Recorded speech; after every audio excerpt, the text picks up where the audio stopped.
participar.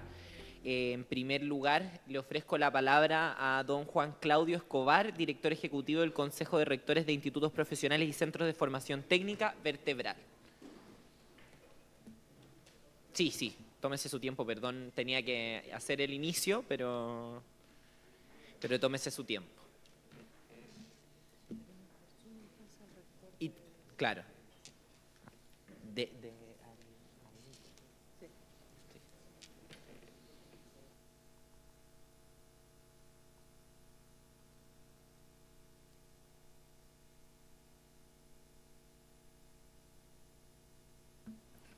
Ahí sí.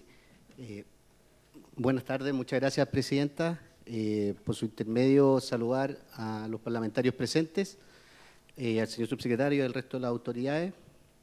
El día de hoy me acompaña también el rector Juan Pablo Guzmán, rector de IPICFT de Santo Tomás. Y nuestra intención el día de hoy, fundamentalmente, agradeciendo la invitación que se nos ha formulado por la comisión, plantear nuestros puntos de vista en relación al proyecto de ley consensuadas por las 23 instituciones que conforman el Consejo de Rectores de Institutos Profesionales y Centros de Formación Técnica Vertebral. Entonces, en primer lugar, quisiéramos señalar, para ir bien directo al punto que queremos presentar en honor al tiempo, que nuestro Consejo de Rectores decidió estudiar y analizar el proyecto de ley consensuadamente a través de su Consejo de Rectores y nuestra Comisión de Financiamiento, a fin de generar una postura que remitimos tanto a la Comisión, por su intermedio, Presidenta, le enviamos esa minuta también, que es un poquito más extensa con nuestra postura, y también a las autoridades del Mineduc. Y nosotros, dentro de las motivaciones de nuestro Consejo, lo principal es, dado que estamos en presencia de un proyecto de ley que trata sobre financiamiento estudiantil, es analizar el impacto que esta propuesta genera en nuestros estudiantes, que como indica la primera lámina que estamos viendo ahí, es una proporción significativa del sistema de educación superior.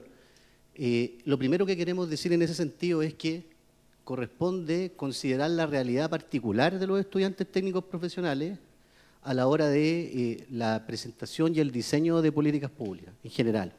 En ese sentido recogemos mucho las conversaciones que hemos tenido con las autoridades ministeriales, pero al mismo tiempo presentarle algunos números bien generales que van a tener mucha importancia en lo que vamos a señalar. En ese sentido, la matrícula de educación superior técnico profesional hoy día asciende a más de 500.000 de estudiantes. O sea, ese es el universo de personas que confían sus proyectos de vida a las instituciones técnico-profesionales en nuestro país, significando cerca del 45% de la matrícula de pregrado, y donde además la diversidad de estos estudiantes hacen que sea un mundo en sí mismo poder entenderlo y presentar ciertas políticas públicas en su beneficio. En ese sentido, como podrán ver ahí en la tabla, casi el 13% de nuestros estudiantes presenta una condición de vulnerabilidad socioeconómica.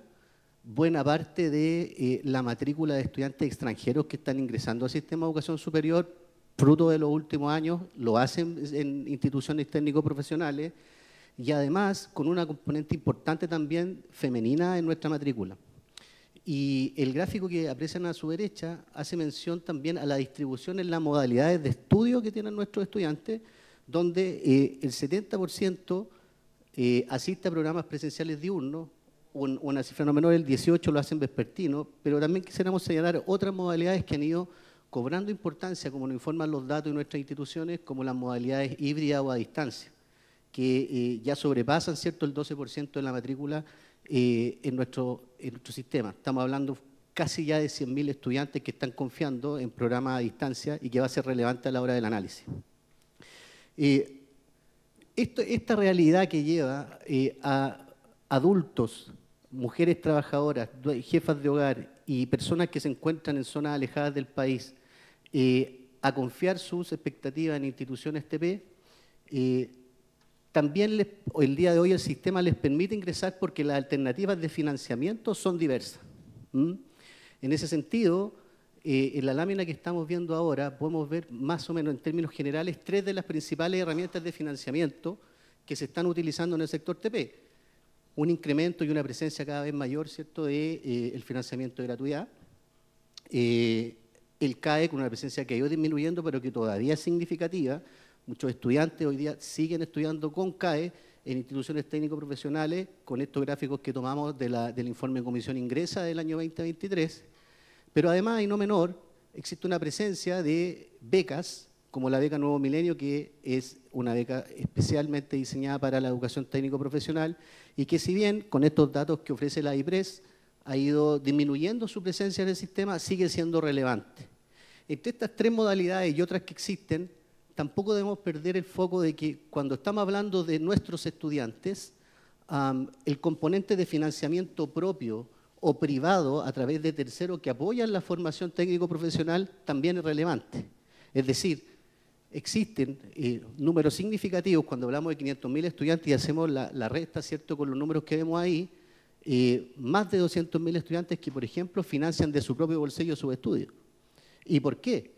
Porque la caracterización de nuestros estudiantes nos lleva a que cuando tenemos una edad promedio de ingreso que no es la del estudiante universitario en el bloque de 18 a 24 años, sino en el siguiente, entre 25 y 34 años, ahí estamos en presencia de personas que se encuentran trabajando, que deciden legítimamente satisfacer ciertas expectativas que tienen de desarrollo laboral y mejoramiento de sus condiciones a través de la educación superior y pueden pagar para ello. Al mismo tiempo, también existe, en un porcentaje no menor, debido a la integración que tiene el mundo técnico profesional con los sectores productivos, un apoyo de empleadores, ¿verdad?, que se da y otras agencias, tanto públicas como privadas, que apoyan la capacitación, ¿cierto?, de personas para su mejor incorporación en el mundo del trabajo. Ahora bien, quisiéramos nosotros empezar a analizar qué ocurre con la propuesta FES y este universo que hemos señalado con dos componentes, ¿verdad? La caracterización de la matrícula técnico-profesional, por una parte, y la estructura de financiamiento actual. ¿Qué pasaría con lo que se propone? ¿Ok? Siempre con foco en los estudiantes. Lo primero, tenemos algo bien debatido ya y que no queremos ser redundantes, pero lo concerniente al exceso de retribución. En esto, para nosotros, ¿cierto?, el sistema de becas y créditos actuales se está modificando por un carácter contributivo, de naturaleza tributaria, que además considera plazos extensos, ¿verdad?, para poder saldar esta deuda y que en el caso de algunos estudiantes, y que ahora como se ha pedido por la comisión a través de la discusión, podría llevar a que estudiantes paguen hasta el doble de lo que se financió directamente por los estudios.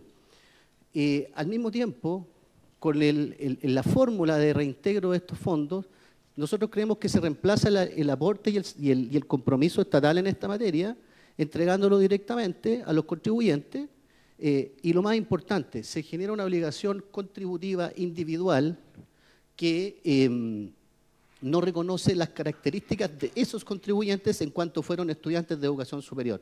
Es decir, no es lo mismo para nosotros el estudiante de cierto perfil socioeconómico que ingresó a ciertos programas académicos con el de, por ejemplo, personas en condición vulnerable que pueden desarrollarse, que tienen un trabajo, aumentan sus remuneraciones, ¿verdad?, y que le genera una carga que es de naturaleza para nosotros contributiva y tributaria para devolver lo que el Estado apoyó en sus estudios. Eso es para nosotros un punto relevante y queremos avanzar ahí para mostrarle un ejemplo que les traemos. Luego, con la prohibición de prepago, nosotros creemos que esto genera efectos directos en los estudiantes TP. ¿Por qué? Y aquí hay un tema bien de fondo que quisiéramos plantear y ofrecer al diálogo de la comisión, por su intermedio, presidenta, que tiene que ver con la duración del periodo para la retribución, ¿verdad?, que nosotros hemos calculado considerando la edad de ingreso de estudiantes a instituciones TP, que los 10 promedio se demorará 10 años para una carrera técnica, carreras de ciclo corto, y 18 años en promedio para una carrera profesional, en devolver ese aporte que recibió el Estado. Ahora, ¿cuál es el punto de fondo aquí? A nosotros nos ha llamado particularmente la atención algo que no se ha señalado en la discusión a nuestro juicio, que es que este proyecto de ley considera normas para la retribución de personas jubiladas. Y hay un tema a discutir de que por primera vez estamos poniéndonos en el caso que la retribución de fondos que entrega el Estado para estudiar en educación superior pueda abarcar hasta personas jubiladas. Creemos que hay una discusión de fondo, sobre todo cuando nuestras instituciones y el compromiso, ¿verdad?, del sistema de educación superior ha sido permitir el aprendizaje continuo, en el lenguaje técnico, el upskilling, el reskilling, por ejemplo, que lleva a que personas en edad ya no, en adultez sobre todo, e incluso adultos mayores que en el sector TP está creciendo año a año, deban o no decidir si usar esta herramienta de financiamiento o no, que como sabemos es de naturaleza binaria, es sí o no. Al mismo tiempo, nos genera las problemáticas de que si no mantenemos ciertas condiciones de prepago, por ejemplo, un estudiante que si logra pagar hoy día sus estudios, podría prepagar en el futuro, eso se le niega y genera esta obligación contributiva que para nosotros podría afectar a ciertos grupos de estudiantes en ciertas condiciones.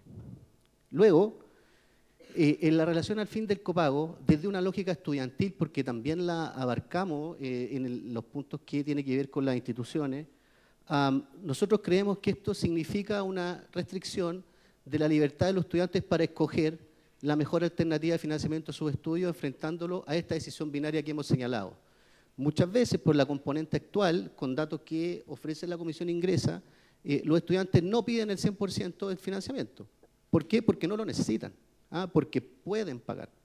Entonces, y quieren pagar en la lógica de no endeudarse más allá de lo que pueda ser razonable. Ahora, en el caso de los estudiantes TP, y este es algo que nosotros ahí lo enfatizamos, el 30% de nuestros estudiantes además trabajan, son personas trabajadoras que ingresan, como dijimos, con estas motivaciones que son distintas a las de los jóvenes del segmento etario anterior que concentra, ¿cierto?, la matrícula, por ejemplo, en el mundo universitario. Entonces, lo que hacemos acá en nuestra reflexión es cambiar esta lógica histórica de apoyos y beneficios, que como su nombre lo dice hasta el día de hoy, beneficios y ayudas estatales, por esta lógica más contributiva. Ahí creemos que hay un espacio también para reflexionar y ahondar en la materia. Luego, en lo que tiene que ver a las becas, hemos seguido el debate más temprano. Las becas efectivamente se disminuyen, se ha discutido bastante, ¿verdad? En eso fue muy clarificadora a nuestro juicio en la presentación del Ministerio de Hacienda hace un par de semanas ante la Comisión. Cuando se dice, bueno, las becas desaparecen, pero siguen habiendo apoyos. Las becas son un apoyo hoy día porque, entre otras cosas, permiten a los estudiantes pagar menos, cuando además integran a la beca el apoyo a través de un crédito u otra forma de financiamiento. Al mismo tiempo, hay algo que es relevante en el sector TP que quisiéramos ofrecer a la discusión de la Comisión. En casos fundamentales del sector técnico profesional, sobre todo en regiones y en regiones extremas, el compromiso de empleadores con el estudio de sus trabajadores es patente. Una institución que accede a FES no puede recibir estos aportes por parte, por ejemplo, de empleadores o de terceros que quieran apoyar a sus estudiantes porque se debe solicitar el 100% del financiamiento.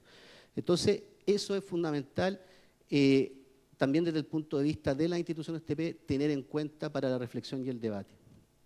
Ahora, a continuación nosotros quisiéramos, como se solicitó, por su intermedio, Presidenta, como señalábamos, hemos seguido la discusión, plantear un caso concreto.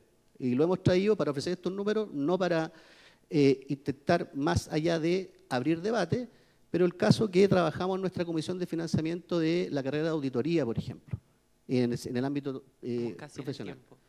Ya, Presidenta, me apuro, me quedan 3 láminas. En este caso, estamos hablando de una carrera de duración nominal de 8 semestres, que su duración real es de 9,9 semestres en promedio y que su arancel regulado para este año asciende a 1.868.000 pesos de infracción. El ingreso de estos egresados al día de hoy se ubica al cuarto año entre 900.000 y 1 millón de pesos, lo que aplicando las reglas actuales generaría una contribución entre los 55.000 y los 70.000 pesos por un periodo de 238 meses. Asumiendo que esa persona tuvo un ingreso máximo de 1 millón de pesos, el estudiante terminaría pagando por concepto de FES, la cifra que pueden ver en la pantalla, más de 16 millones de pesos. Ahora, ¿cuánto demandó la institución de educación superior a través de aranceles regulados para esa carrera? Casi la mitad de esa cifra, 8.408.997 pesos por 4 años de arancel regulado, además de el copago por el periodo adicional que se señaló arriba de la duración real de la carrera. Y eso nos da entonces una diferencia de que se acercaría, en el caso de estudiante de auditoría, a casi pagar el doble de la carrera por concepto de FES, con ese remanente que iría directamente al fondo. Ese sería el aporte que estaría realizando este estudiante. Y con esto termino, Presidenta, para honrar el tiempo. no queremos dejar pasar la situación de los estudiantes online, y aquí hay un punto de fondo para nosotros como vertebral. Los programas a distancia y online están creciendo. En el sector TP nos acercamos al 20% y más de 100.000 estudiantes que el FES, como se propone, y directamente hay que decirlo así, los excluye porque no están considerados. Entonces, cuando estamos viendo las discusiones de futuro en torno al sistema de educación superior y la lógica inclusiva que debe tener, nosotros creemos que acá hay un tema a tratar. En nuestro caso, a nivel de sistema, los programas online hoy representan el 12,4%, y los con mayor alza en matrícula, según informó CIES el 2024, con un 11,8%. Nosotros creemos que este cambio de lógica es profundo, porque acá hay un grupo de estudiantes sobre los cuales merece un poco más de atención, que se quedan sin alternativas de financiamiento, en la lógica que estamos conversando hoy. Y me voy a saltar 2 láminas, por favor, para llegar a la última, que con esta quiero cerrar. A esa, perdón, más atrás. Esa no la vamos a alcanzar porque tienen que ver con copago. Más atrás, por favor. Ahí. Nosotros hicimos este ejercicio de hoy día ofrecer que sea bien visual qué alternativas tienen hoy los estudiantes TV para financiar sus estudios y qué pasaría con la propuesta que se nos está presentando.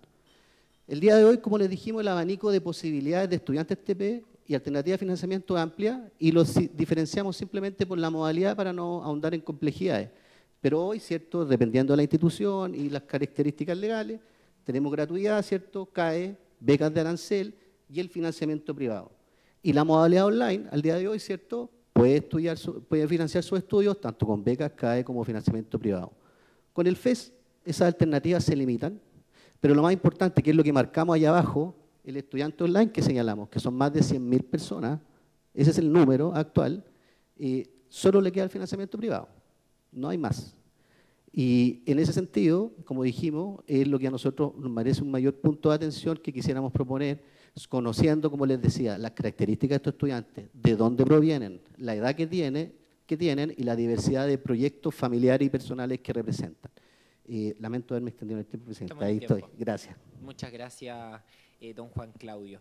Ahora le damos la palabra al rector Benito Umaña Hermosilla, presidente de la Agrupación de Universidades Regionales y rector de la Universidad del Biobío, que se encuentra vía telemática. Rector. Muy buenas tardes, presidenta. Todas las integrantes e integrantes de la comisión, su secretario, muchas gracias por la invitación. Si me lo permiten, voy a compartir pantalla.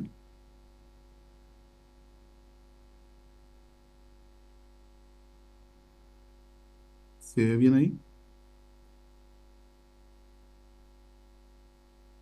Te está compartiendo, rector.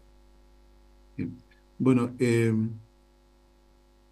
como decía, muchas gracias por la invitación. El AUR es una organización que la componen 22 universidades a lo largo de todo el país. Tenemos aproximadamente 250.000 estudiantes de Arica a Punta Arenas. Quiero comentar brevemente algunos planteamientos que nosotros hemos discutido como rectores y rectoras de las universidades. Lo primero es que compartimos la necesidad de reformar el CAE. Hay deficiencias múltiples en este sistema. Se trata de una política regresiva, creemos nosotros, con deficiencias estructurales, tanto en el diseño como en la regulación. El CAE es un instrumento que genera también una carga fiscal alta al Estado y por lo tanto también hay un elemento importante que hoy día genera un costo significativo, como ustedes seguramente ya se comentó, hay un costo ya proyectado para el año 2025 de 500 millones de dólares. Otro elemento importante a destacar en nuestro análisis es que, dado el trabajo y la propuesta que hay en el proyecto, para nosotros un elemento importante es el cálculo de los aranceles regulados. Hoy día está incorporada el 40% de las carreras, falta el 60% y por lo tanto, en base a eso, se requiere que se garantice un financiamiento sostenible para las universidades, incluyendo no solo las funciones de docencia, sino que también la investigación y también la vinculación. Este es un caso muy importante y un aspecto muy relevante para las universidades regionales, porque tenemos distintas condiciones a nivel del país. Somos universidades muy diversas y abordamos problemáticas muy importantes a nivel de los territorios. Entonces, hay una serie de costos que nosotros debemos considerar, y esto es una cuestión que se ha planteado antes por AUR, asociado a aranceles, especialmente en zonas extremas. Hoy día hay recursos adicionales, pero es un tema muy relevante para las universidades regionales por su condición.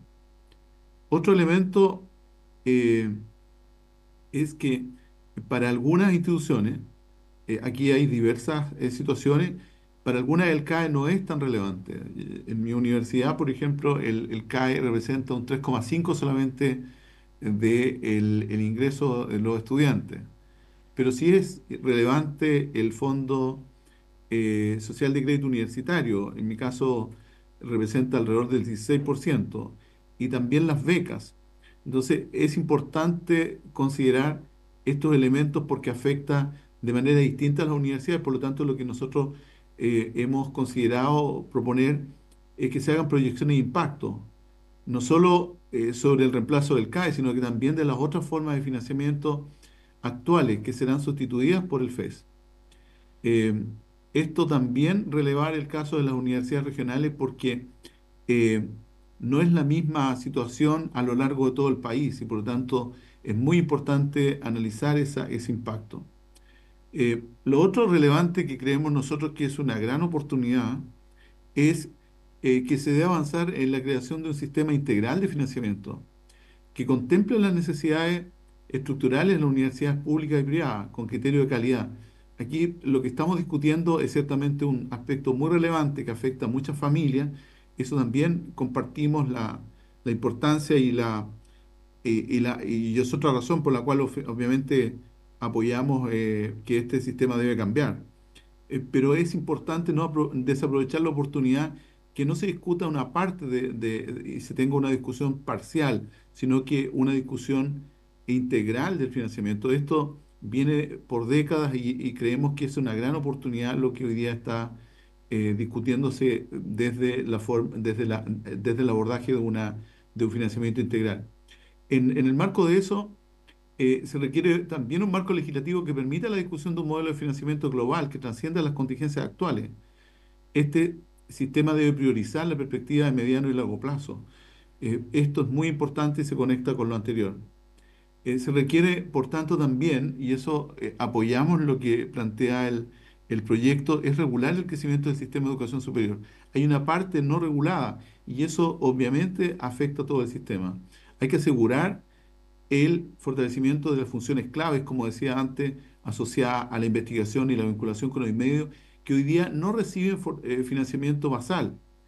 Solo hoy día el financiamiento viene a través de la demanda y solo en el ámbito de la docencia de pregrado. Y eso afecta al sistema, afecta a las instituciones. Eh, Finalmente, insistimos en esta idea de considerar las particularidades de las universidades regionales, de las particularidades que tienen estas universidades y el gran aporte que realizan las universidades eh, a lo largo de todo el país. Por lo tanto, insistimos en esta idea de superar el enfoque centrado exclusivamente en la demanda y avanzar a un modelo que contemple las las visiones que realizan las instituciones de educación superior, el aporte en el territorio que realizan las universidades regionales, la complejidad y la diversidad, como señalábamos, a lo largo de todo el país. Eso es, Presidenta, y muchas gracias. Muchas gracias, don Benito. Ahora por último ofrezco la palabra a don Eolo Díaz Tendero, director ejecutivo de la Fundación Horizonte Ciudadano. Muchas gracias, Presidenta, por la invitación y también por poder compartir este espacio de debate. Lo que quiero presentarles está más bien encuadrado en dos lógicas. Uno, y como director de la Fundación Horizonte Ciudadano también, soy parte de una coordinación de centros de estudios, digamos, vinculados a las actuales alianzas de gobierno, que estamos justamente en un proceso de reflexión y de construcción de alternativas para participar en este proceso de discusión. Así que eso es por una parte. Y por otra parte, quiero hacerme cargo fundamentalmente del estado en que estamos en la discusión, ¿no? Estamos justamente hoy día, más bien, en la fase de inicio de un proceso de generación de política pública en su fase legislativa. Entonces, quería partir con una reflexión que tienen ahí, que tiene que ver con y esto tiene que ver fundamentalmente con mi posición como hago clase de políticas públicas en la universidad. El inicio de todo ciclo de política pública tiene como elemento principal lo que se llama la conformación del problema público, ¿no? Y ese problema público es el que tiene que ser resuelto en el largo proceso que implica la generación de normas y técnicas que van asociados a este proceso. Ya hace no muy poco tiempo nos sucedió como país, como proceso genérico, digamos, de construcción de normas, que tuvimos un problema a este respecto. Y ese problema tiene que ver con este caso en particular de las ISAPRES, en donde el problema público que estaba encomendado para resolver en el proceso tenía que ver con saldar en una deuda que tenían ciertas instituciones con sus usuarios, ¿no? Que eran los usuarios de las ISAPRES, ¿no? Y sin embargo, en el proceso de construcción de la solución de ese problema o de la respuesta a ese problema, el relato final no terminó siendo el de cómo resolvemos la deuda, sino de cómo mantenemos el sistema y, por lo tanto, cómo hacemos que las ISAPRES no caigan y cómo hacemos que FONASA no se complique, ¿no? En ese cambio de constitución del problema público, terminamos justamente con lo que aparece en esa lámina que tiene ahí, y es un cierto, como lo dicen los medios de prensa, un cierto malestar de los principales componentes de quienes estaban buscando esa solución, ¿no? El Poder Judicial dijo, mire, aquí hay que pagar una deuda a los usuarios, y terminó instalándose una solución que tenía que ver más bien con una lógica de defensa de un cierto tipo de funcionamiento del sistema, más que de saldar la deuda, ¿no? O se subordinó un problema al otro, ¿no? Entonces, claramente un problema público no existe per se, sino que se constituye justamente en estos debates públicos y, por tanto, también en los intereses que hay detrás de estos debates, en las subjetividades que están de por medio, y, por lo tanto, lo que quiero destacar en esta presentación es cómo podemos ser coherentes en este proceso de rescatar esos principios, desde este momento de inicio del debate parlamentario hasta cuando se dé la solución final, cuando esto entre a proceso, ¿no? Entonces, en la segunda lámina, lo que tenemos ahí más bien es, voy a tratar de poner cuál es la mirada del problema que está detrás, ¿no? De cómo se conforma este problema público, ¿no? Ya lo decía el rector recién, el CAE se instala como un problema, ¿no? Vale decir, el problema principal de lo que estamos hablando acá tiene que ver con una parte del sistema de financiamiento de la educación superior que, entre otras cosas, digamos, se instala con una complicación. ¿Cuál es el principio que está detrás del CAE, ¿no?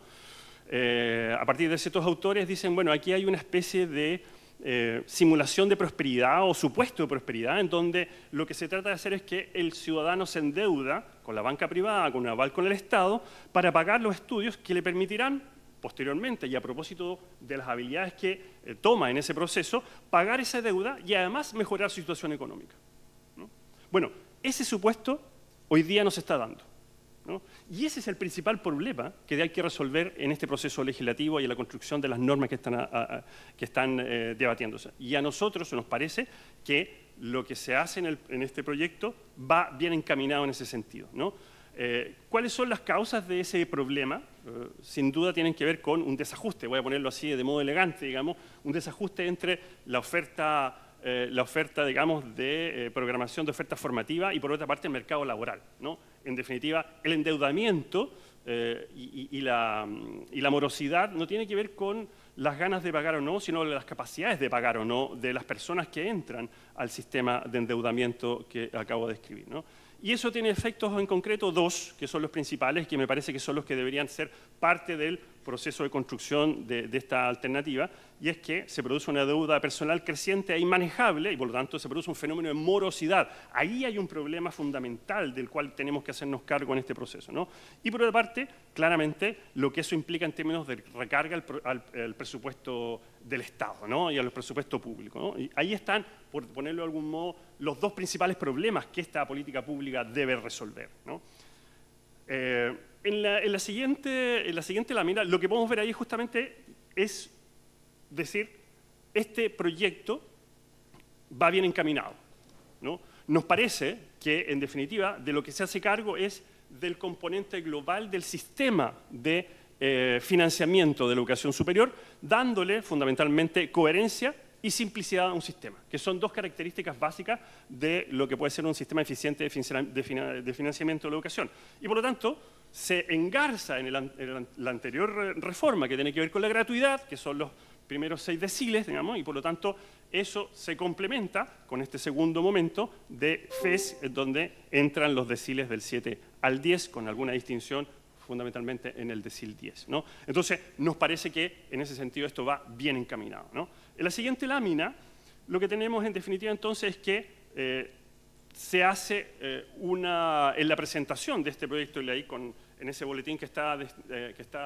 definido ahí, nos parece que se hace cargo de esos dos problemas fundamentales, ¿no? La morosidad creciente, lo que implica en términos no solamente de complicaciones a estudiantes, sino también de lo que significa el gasto fiscal, a partir de un reordenamiento del sistema de financiamiento público de la educación superior.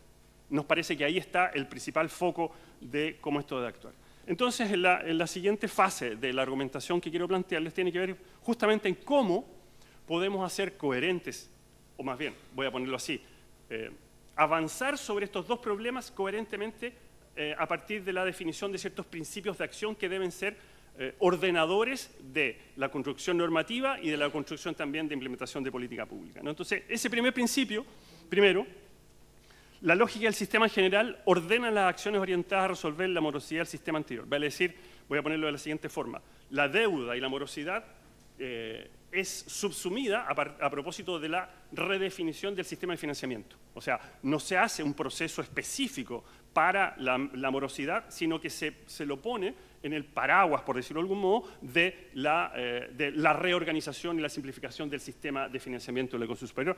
Y eso nos parece que además es un tremendo aporte a ordenar este proceso. Sobre todo cuando vemos que la mayoría de quienes se endeudan en este proceso son de los quintiles más bajos de la población y por lo tanto hay un problema urgente que resolver, ¿no?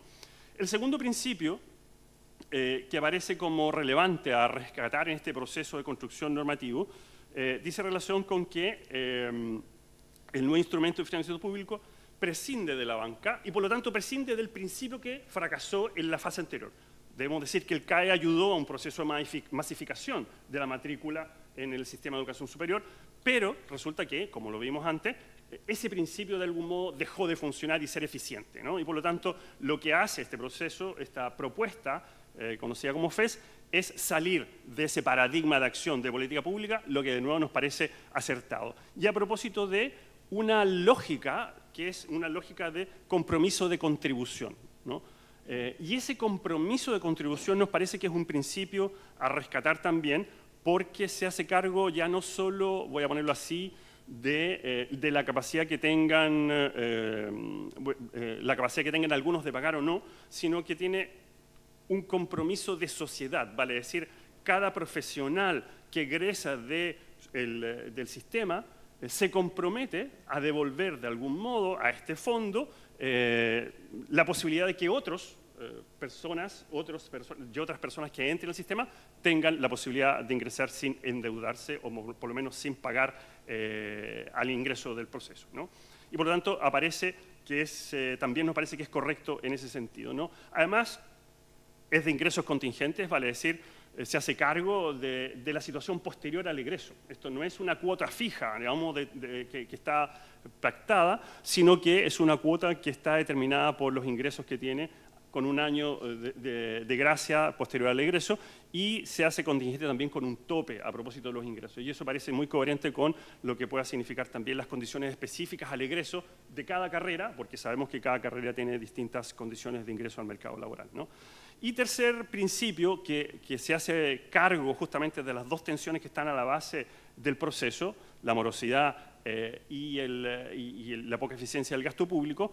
El nuevo instrumento se organiza de tal modo de hacer más directa y eficiente la recaudación. Yo creo que ese es un fenómeno interesante por dos elementos, vale decir, no hay una modernización del proceso de cobro, digamos, del compromiso, en términos de que intervienen el Servicio de Impuesto Interno y la Tesorería General de la República, en tanto se hacen, voy a ponerlo así en el lenguaje coloquial, por planilla, ¿no? Y eso implica que debe haber, por lo tanto, una mayor eficacia en la recaudación de fondos. Eso implica que la capacidad de renovarse y, por lo tanto, de financiar generaciones futuras se asegura en términos de la eficacia de ese proceso, ¿no? En el cuarto principio aparece interesante que se produce, y aquí además aparecen también algunas dudas que queremos plantear, es que, y este cuarto principio que tenemos que sostener en el proceso, que el equilibrio del fondo está dado por las contribuciones de los egresados que financiarán los aranceles de las generaciones siguientes, ¿no?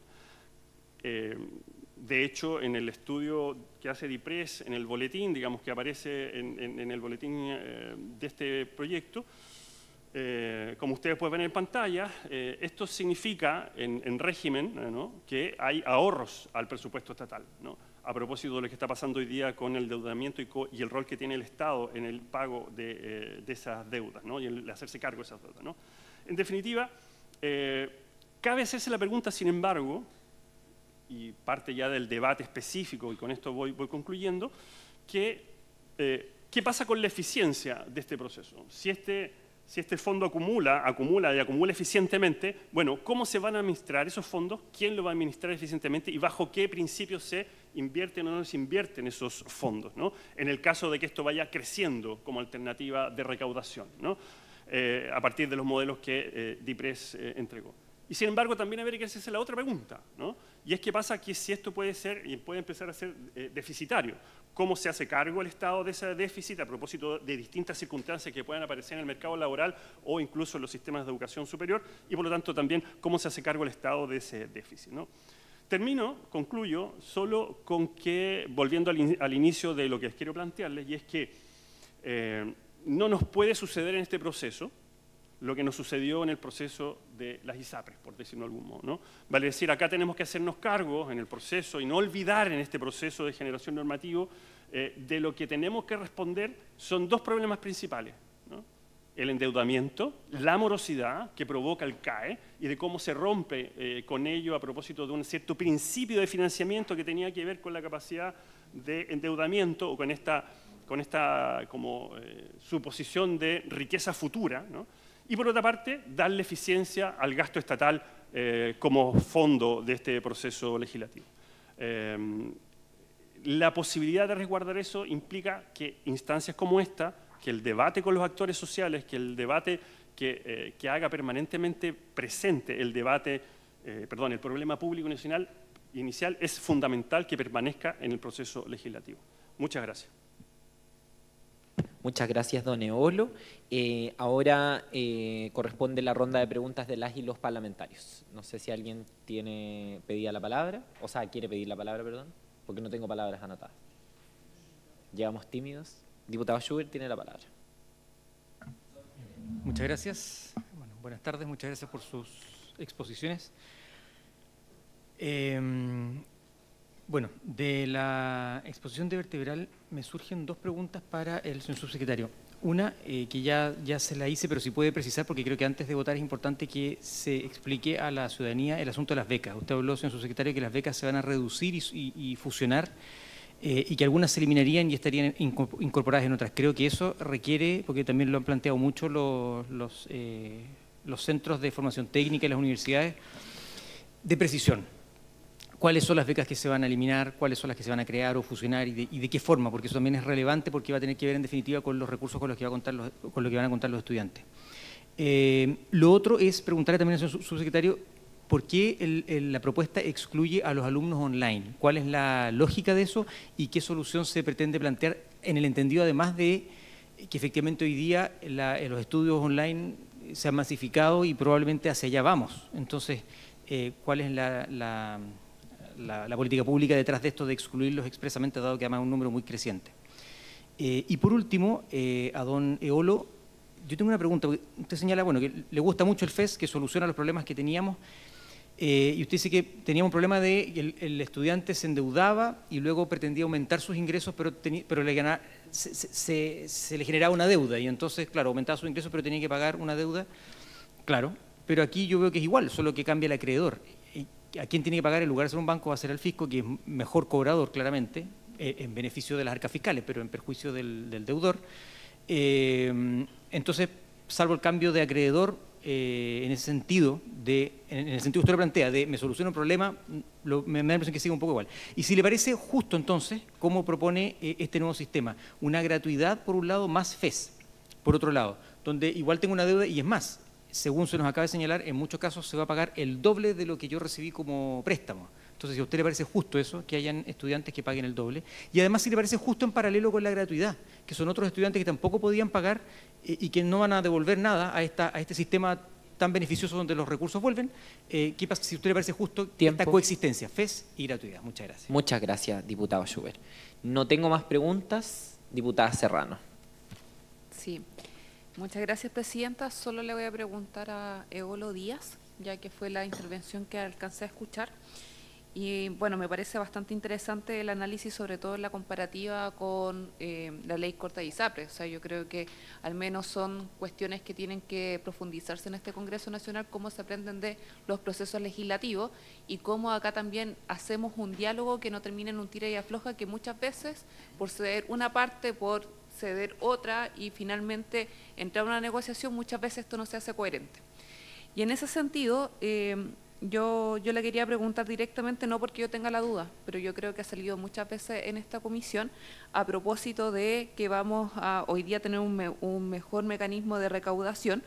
Lo decía el diputado Schubert por su intermedio, presidenta. O sea, acá finalmente se hace el perjuicio, finalmente es a la persona que está endeudada, y yo creo que eso no es así, porque finalmente este perjuicio, porque el Estado recauda más, yo creo que los estudiantes hoy día están igual, o los deudores están igual también de perjudicados a que si le debieran, por ejemplo, al Estado, o incluso mucho peor, por los niveles de interés. Y eso significa que no tienen acceso a crédito y un sinfín de cosas que ya hemos debatido acá. Pero ahora sí voy al grano. ¿Esto es un impuesto o no? Porque muchas veces también lo hemos debatido acá y parece que hay que reiterarlo una vez más, y yo creo que también escuchándolo a ustedes quizás puede quedar más claro para algunos diputados y diputadas que todavía tienen la duda.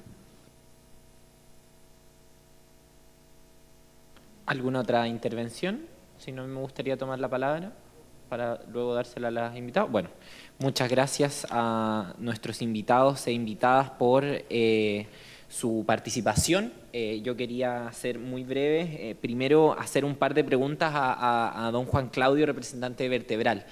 Lo primero, ¿cómo en torno a la educación online? Esto es una pregunta que sale un poco del tópico, pero a propósito de lo que usted lo señalaba con mucho énfasis. ¿Cómo deberían calcularse los aranceles regulados de la educación online, considerando que los costos de esta son obviamente menores? Esa es mi primera pregunta. Mi segunda pregunta era relativa a Vertebral en tanto organismo. Entre los CFT e IP agrupados en Vertebral, ¿existen instituciones constituidas como sociedades con fines de lucro? Eso es algo que me parece importante también tener en vista de la discusión. Bueno, me gustaría reiterarles una pregunta que he hecho en todos los bloques, pero que creo que es bien importante. ¿Qué otras vías de financiamiento podrían explorarse para la sostenibilidad de las instituciones de educación superior a futuro? Por ejemplo, yo mencionaba en el primer bloque los fondos para la investigación, entre otros posibles, porque creo que es muy relevante que si constatamos el diagnóstico compartido de que la presión hacia los bolsillos de las familias chilenas y al fisco no da para más, hay que encontrar mecanismos que nos permitan darle esa sostenibilidad al sistema de educación superior. Eso es todo lo que yo quería preguntar. No sé si no hay más intervenciones, les procedemos a dar la palabra a nuestros invitados. ¿No hay más intervenciones? Perfecto. Entonces, tiene la palabra, si quiere partimos al revés y le damos la palabra primero a don Eolo. Muchas gracias, presidenta. Termino, sí, voy rápido entonces. Sí, yo, a propósito de la coherencia del sistema, digamos, y de lo interesante que puede ser, a mí me parece que deberíamos avanzar en gratuidad. Yo creo que eso debería ser la lógica de financiamiento de los sistemas, de un sistema, digamos, justamente más justo para toda la población. Y no solo en términos económicos, yo creo que aquí hay una discusión que no tiene que ver solo con economía, tiene que ver fundamentalmente con espacios de integración comunitaria, en donde todos somos iguales, en donde no, a propósito de la capacidad de pago, podemos ingresar o no a ciertas circunstancias de aprendizaje. Yo creo que ese es el principio que está detrás. Ahora, a lo que yo me refería es fundamentalmente que lo que no resultó es justamente un cierto principio sobre el cual estaba funcionando el CAE, ¿no? O funcionó el CAE, que era, dado que la educación es cara, no tengo los recursos, me endeudo con una cierta garantía del Estado, pero resulta que la expectativa era que yo iba a aumentar mi capacidad de pago y mis ingresos. Y eso no sucedió en la práctica. Y por eso están hoy día en la morosidad, ¿no? Y por lo tanto, de lo que tenemos que hacernos cargo justamente es de esa morosidad, ¿no? Y de cómo, en definitiva, ayudar a que ese pago sea contingente a los ingresos posteriores al ingreso al mercado laboral, ¿no? Y yo creo que ahí está la clave de por qué esto puede funcionar, porque es contingente al ingreso posterior a la salida y por lo tanto al ingreso al mercado laboral, si es que se produce el ingreso, porque si no tiene ingresos también sucede, digamos, que no se paga, ¿no? Después de eso, a propósito, me parece que si ese impuesto no es impuesto, me parece que no es impuesto, no hay un servicio asociado, ¿no? Por lo tanto, creo que no corresponde que sea. Creo además que en parte anterior de la discusión eso se ha ido dando por despejado, ¿no? Y en definitiva yo creo que más allá si es impuesto o no es impuesto, lo que interesa acá es que hay una lógica de que esto sea un financiamiento eficiente pensando en generaciones futuras, ¿no?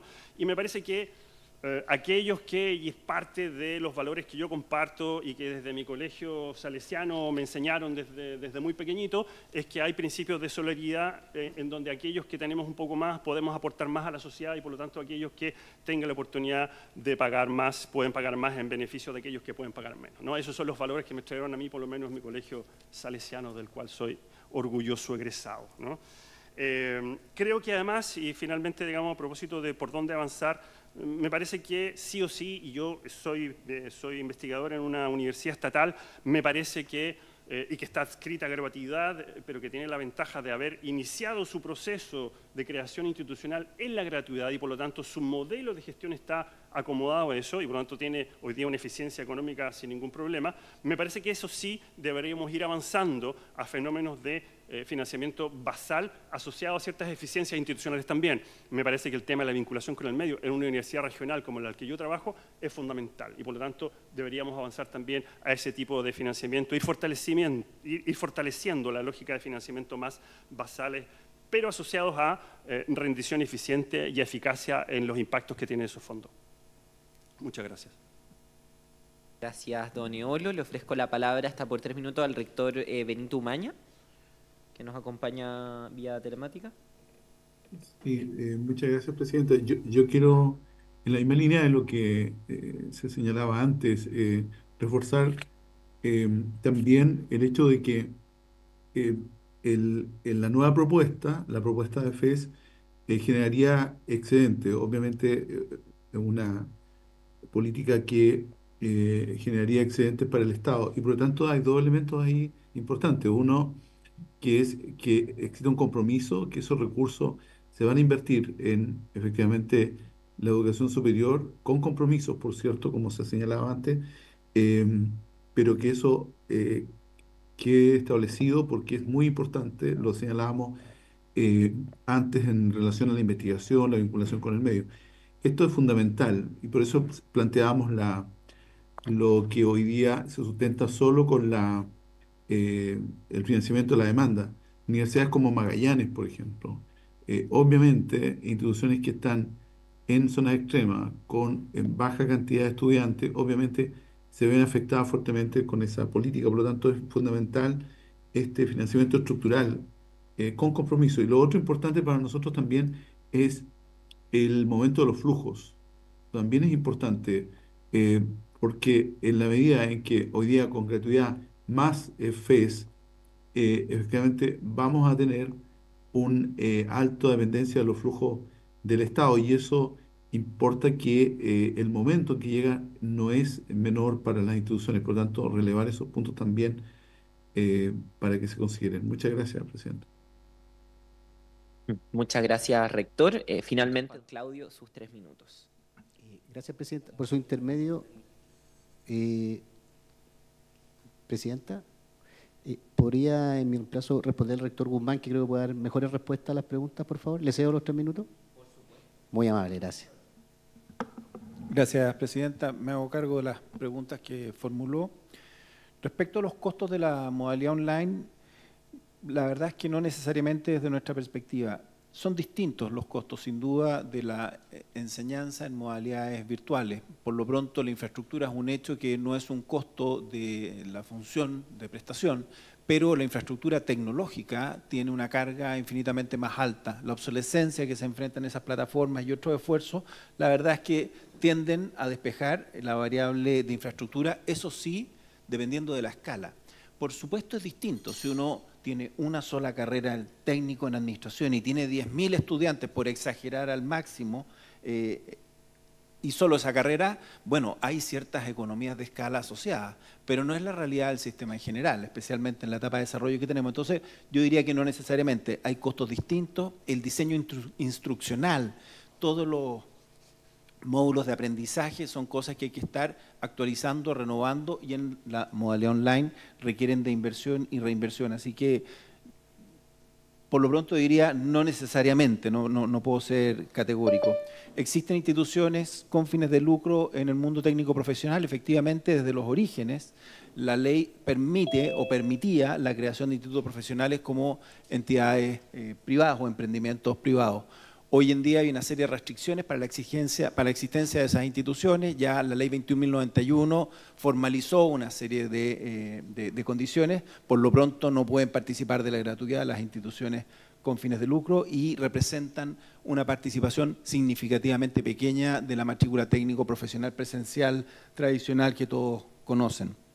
Sobre otros mecanismos de financiamiento, es bien delicado. Yo creo que se pueden crear, obviamente, nuevos mecanismos que complementen la estructura de financiamiento actual de la educación técnico profesional. La gratuidad, la regulación, los aranceles regulados, etcétera, tienden a tener un efecto colateral de mayor rigidez de la oferta. Acá estamos hablando de fijación de aranceles cada 5 años. Y el mundo técnico profesional, ustedes entenderán que con todos los cambios que hay, la tecnología, etcétera, debiese ir mejorando o renovando la forma, lo que enseña, por decirlo así, ¿no? Entonces, ¿qué hacemos con aranceles regulados hace 5 años atrás para la educación del futuro? Creo que hay que complementar entonces el sistema de aranceles regulados con otros mecanismos o perfeccionar, por lo pronto, el sistema de aranceles regulados. Fondos concursables, sin duda. Nuevamente, el sistema de aranceles regulados, que es la piedra sobre la que se para este sistema propuesto también, además de la gratuidad, de alguna manera siempre lo hemos planteado desde Vertebral, genera o tiende a generar ciertas castas de calidad. ¿Por qué? Porque quien tiene los mejores niveles de acreditación recibe mayores ingresos, lo que lo mantiene en ese nivel de calidad o tiende a situarlo en una posición relativa de mayor calidad.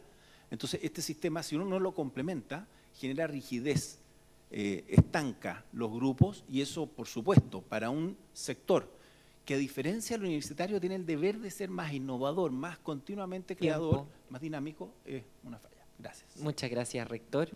Me ha pedido la palabra el subsecretario Orellana. También tiene sus 3 minutos. Muchas gracias, presidenta. Solo para hacer una breve aclaración a la que se ha señalado que nosotros estaríamos removiendo becas que se aplican a los estudios online, que aquello no es así, dado que no hay ninguna beca hoy día que se pueda usar en carreras 100% online. Efectivamente, el crédito con aval del Estado se puede utilizar en carreras y en programas de este tipo, y voy a explicar a propósito, por su intermedio, presidenta, de la duda que tenía el diputado Schubert. respecto a lo mismo, ¿no? Hoy día no contamos en la medida de que el gasto público asociado al crédito con aval del Estado fue un gasto que no estaba presupuestado, es decir, no tenía la regulación adecuada para la magnitud del gasto. Nunca se reparó en cuáles son las bases fundantes de la noción del arancel de referencia. Y cuando la ley de gratuidad, la ley que crea la gratuidad del año 2018, la ley 21.091, establece un régimen de regulación de aranceles basado en costos necesarios y razonables, lo hace para las modalidades puramente presenciales. Nosotros entendemos en la necesidad de contar con un marco regulatorio para la educación online. Lo que pasa es que Chile no tiene, por ejemplo, como que sería una condición necesaria de posibilidad para ello, no tiene un sistema de aseguramiento de la calidad específico para programas online. Por lo tanto, no tiene las bases fundantes para establecer una medición de costo, eventualmente para avanzar en esa dirección. Nosotros, precisamente para avanzar en esa dirección, estamos haciendo dos cosas. Le hemos solicitado a la Comisión Nacional de Acreditación que genere orientaciones específicas para un sistema de aseguramiento de la calidad para programas online, y luego hemos creado una mesa de trabajo con el sector técnico profesional que integra precisamente Vertebral y otras instancias, que va a avanzar hacia qué modificaciones necesarias necesita nuestro marco regulatorio para que crezca la educación online, incluido el tema de financiamiento, es decir, un tema que estamos abordando, pero no se puede simplemente hacer con una solución mecánica, dado que el país carece de una regulación adecuada. Y, por ejemplo, la pregunta que la presidenta realizaba al rector, al representante de Vertebral, precisamente requiere ser contestada. Por ejemplo, ¿cuánto cuesta una carrera y un programa online? ¿Cuál es el costo previsible en el tiempo? ¿Cómo aquello va variando en determinadas situaciones regionales de calidad, etcétera?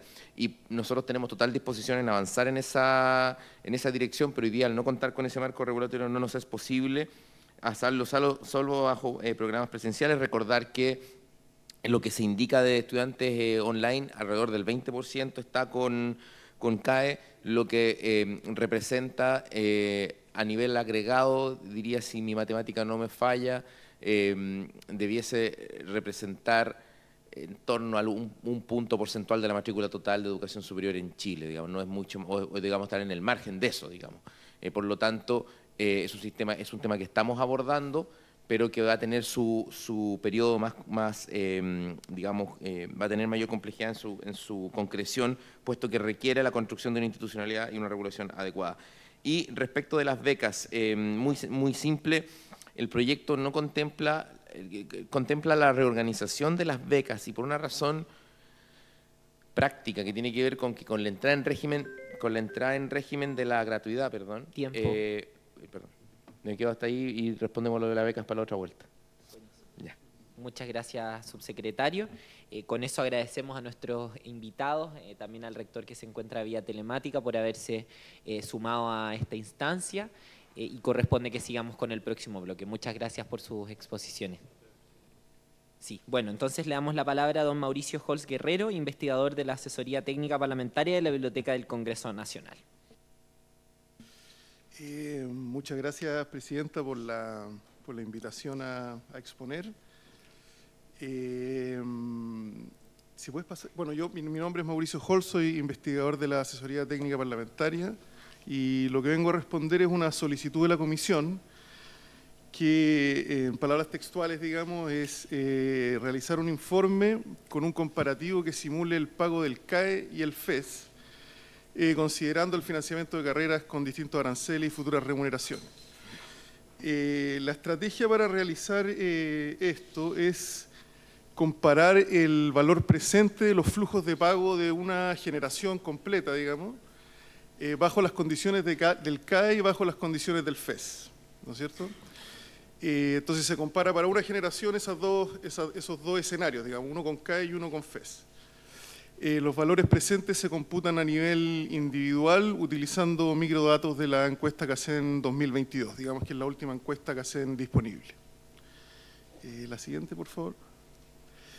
Este es un esquema más o menos de un esquema bien sintético, digamos, de lo que hicimos. Entonces,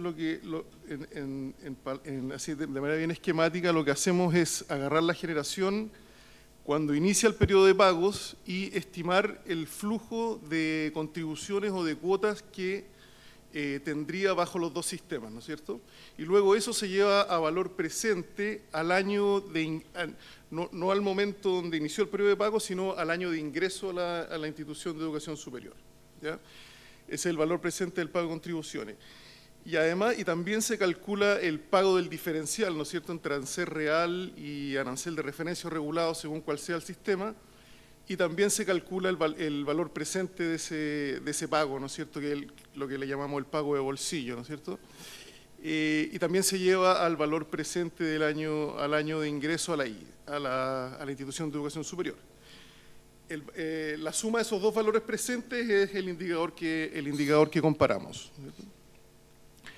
Las condiciones de pago de los dos sistemas son distintas, digamos, ¿cierto? En el caso del FES, la mensualidad a pagar depende completamente de los ingresos laborales que obtenga el egresado durante el periodo de pago. Es lo que le llamamos la contingencia al ingreso, ¿no es cierto? La mensualidad se calcula con tasas marginales de un 13 o un 15% y con tasas efectivas máximas de un 7 y un 8% del ingreso, según cuál sea el tramo de ingreso laboral en el cual está el egresado. A su vez existe un tramo exento para los ingresos laborales menores al salario mínimo. El tiempo a pagar depende, como todos saben, de la duración de la carrera.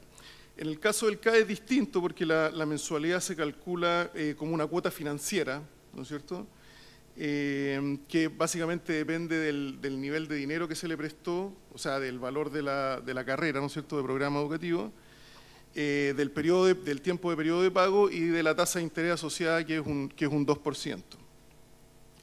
No obstante eso, hay una contingencia al ingreso, que es que si la cuota financiera es mayor al 10%, el egresado pagaría solo el 10% de su ingreso, ¿no es cierto?, en el caso que la cuota sea mayor al 10% de su ingreso laboral. Y el tiempo a pagar en el CAE depende del valor del arancel de la carrera, con una regla que es, a grosso modo, a menor valor del arancel es menor el tiempo a pagar.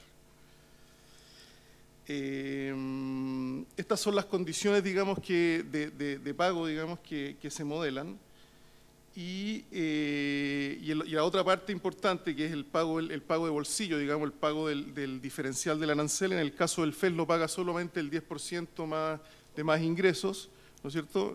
Lo que hemos escuchado todo porque los primeros 9 deciles no tienen copago, mientras que en el caso del CAE hay un pago, el diferencial lo pagan todos, digamos, ¿cierto?, todos los estudiantes. La siguiente, por favor. Bueno, como los dos sistemas tienen contingencia al ingreso, un elemento fundamental para poder hacer las estimaciones es más o menos entender cómo sería la progresión de salarios de estos egresados, ¿no es cierto?, que es una pregunta que hay que responder con algunos supuestos, ¿no es cierto? Y acá en el gráfico, como pueden ver, se muestra esa progresión para egresados de universidades, para egresados de institutos profesionales y para egresados de centros de formación técnica.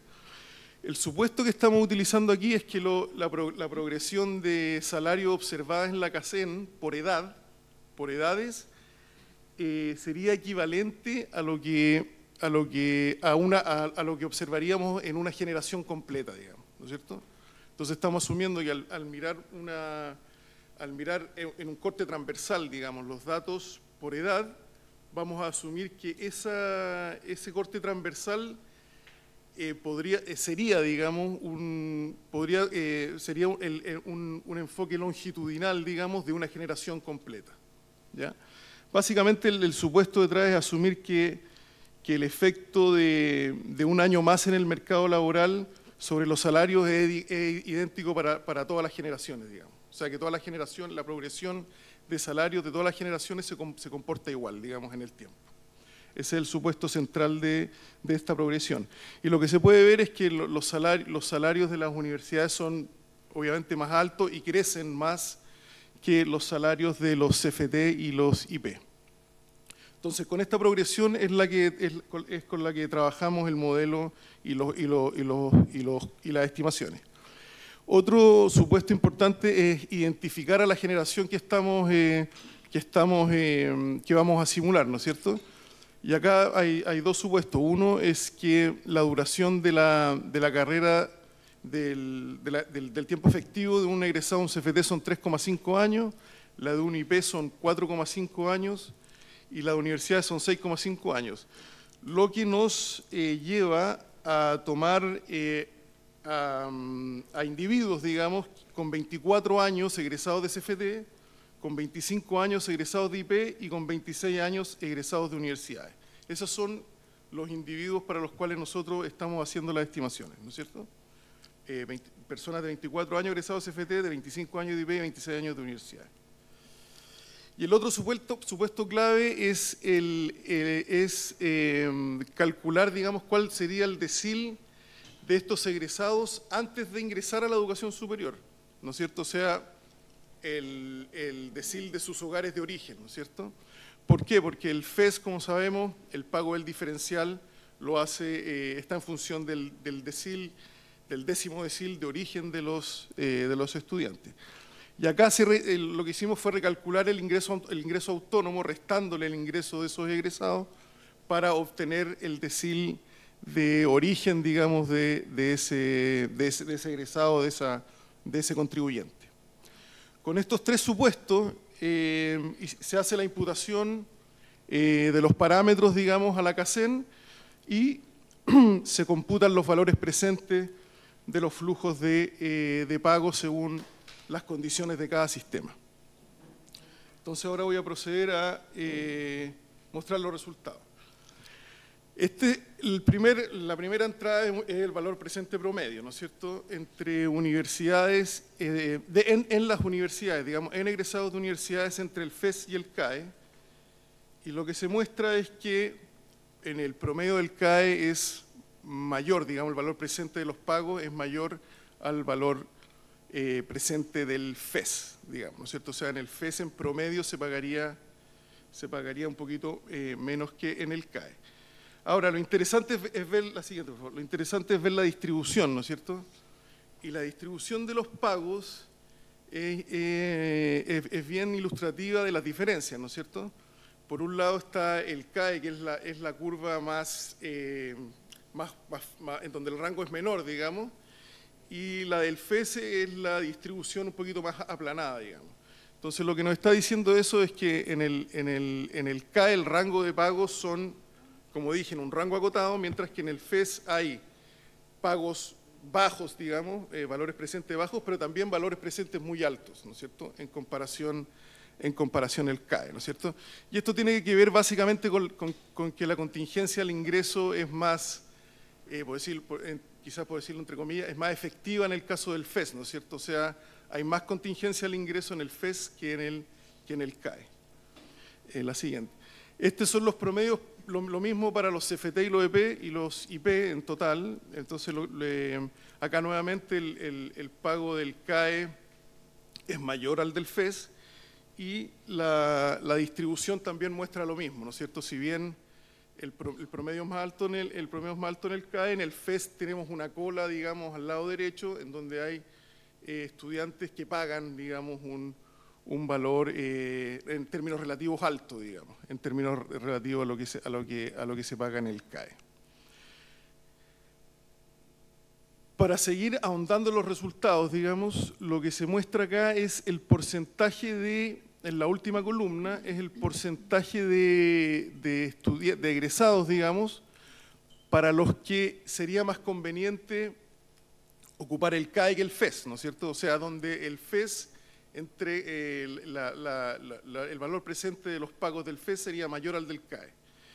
El promedio para el sistema, digamos, o para la población, digamos, la generación que estamos tomando es un 26,6%. O sea, un 26,6% de la generación que estamos estudiando pagaría más en el FES que en el CAE. Pero acá hay una diferenciación importante por CFT, IP y universidades, ¿no es cierto? En los CFT es mucho menor ese porcentaje, porque obviamente los CFT tienen IP, como mostró la curva de salarios, tienen menores salarios y su progresión es un poquito más baja. No así en el caso de las universidades, digamos, del CRUCH y las universidades estatales, donde el porcentaje alcanza un 33% en el caso de las universidades del CRUCH, o sea, estatales, digamos, y un 33% en el caso del CRUCH, digamos, ¿no es cierto? Ese porcentaje pagaría más en el FES que en el CAE. La siguiente, por favor. Y acá esto es, digamos, como yo creo el resultado que más grafica el tema de la contingencia del ingreso, ¿no es cierto? Que es mirar los resultados por decil de ingreso cuando ya están en el mercado laboral.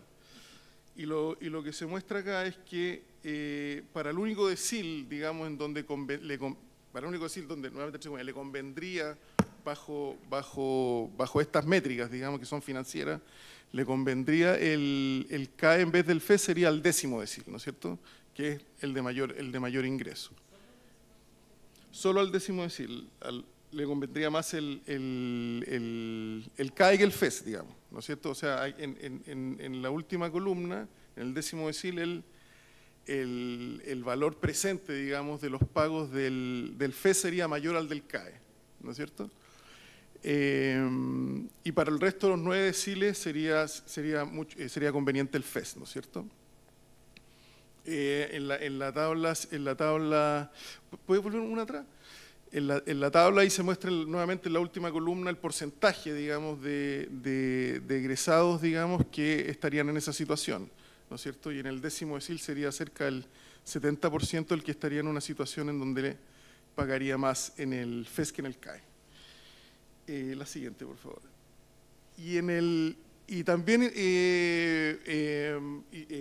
presentamos los resultados por decil de origen, ¿no es cierto? O sea, ya en el fondo el decil de origen del hogar antes de entrar a las instituciones de educación superior, y nuevamente se muestra lo mismo, digamos, o sea que en el 10º decil de origen, digamos, cuando yo provengo de un decil de un hogar de altos ingresos, también el pago del FES sería mayor que en el CAE, digamos, y no así para el resto de los 9 deciles. Entonces, estos resultados, para mí como investigador, digamos, muestran que la contingencia al ingreso que está proponiendo el FES, digamos, es de alguna manera efectiva, digamos, se hace que los que ganan poco, digamos, paguen menos, y los que ganan mucho terminen pagando más, digamos, o valores altos en el caso del valor presente. Y por último, me gustaría mostrar los resultados por carrera genérica, o sea, por carrera, digamos, agrupados en carreras genéricas.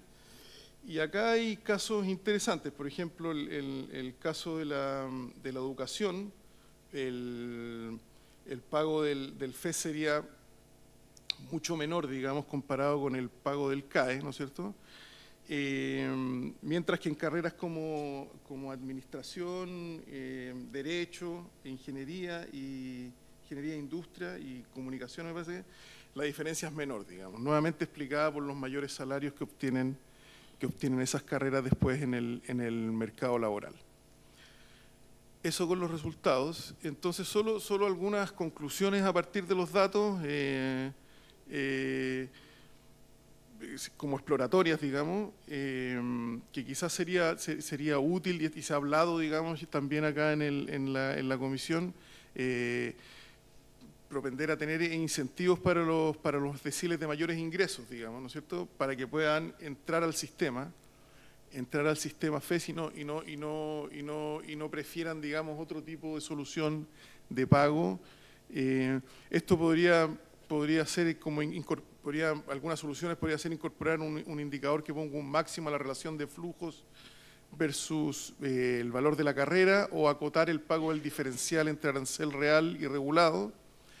Y la otra conclusión que uno podría sacar de los datos es diferenciar las condiciones por tipo de carrera, ¿no es cierto? Y acá podría ser interesante incentivar el uso del sistema para carreras de bajo retorno privado, pero de alto retorno social, ¿no es cierto? Y ahí, en algunos estudios que hemos hecho anterior para los otros proyectos que han intentado eliminar o sea, ponerle fin al CAE, digamos, Miramos el caso australiano, que tiene una diferenciación muy interesante al momento de pagar, digamos, entre carreras, ¿no es cierto? Entonces, las carreras con más rentabilidad social tienen un premio, digamos, y pagan menos, digamos, que las carreras que tienen un retorno privado más alto que el social, ¿no es cierto? Entonces, son maneras también de, estos sistemas de financiamiento también pueden generar esos incentivos para fomentar, digamos, carreras que a veces no tienen los incentivos salariales, pero que son necesarios para el desarrollo de la sociedad. Eso, y ahí les dejo unos documentos que hemos producido en la ADCN, que también podrían ser útiles al momento de generar más discusión, digamos, y más análisis sobre el proyecto. Muchas gracias. Muchas gracias, don Mauricio. Ahora le damos la palabra a doña Verónica para que pueda hacer su presentación. Buenas tardes. Muchas gracias, Presidenta, por la invitación a exponer.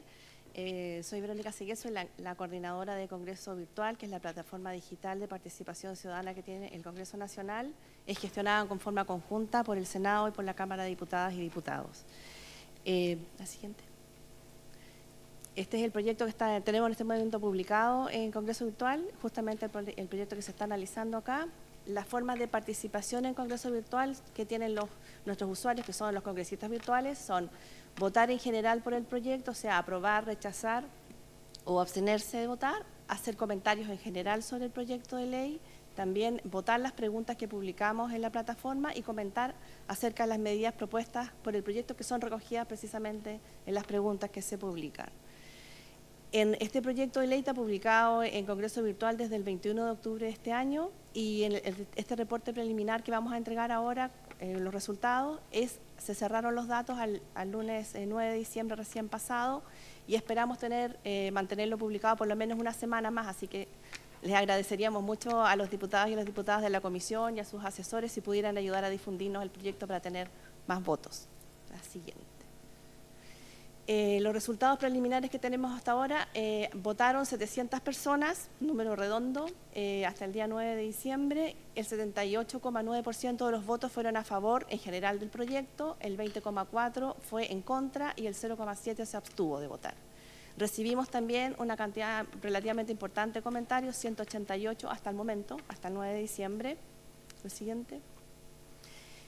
En cuanto a resultados más específicos, la participación por género, cabe destacar que en este proyecto el 59,1% de los congresistas que participaron se identificó con el género masculino, el 39,6% con el femenino y el 1,3% con otro género.